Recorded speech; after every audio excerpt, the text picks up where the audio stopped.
मसीह में आप सब लोगों को सलाम।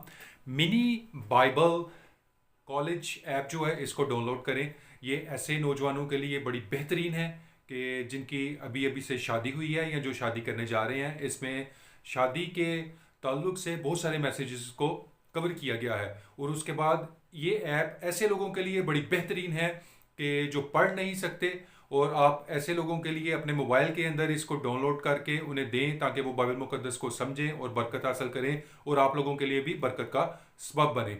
और इसके अलावा और बहुत सारे मैसेजेस इसमें कवर किए गए हैं कि जो आमतौर पर यूट्यूब के ऊपर या सोशल मीडिया के ऊपर सुनने को नहीं मिलते।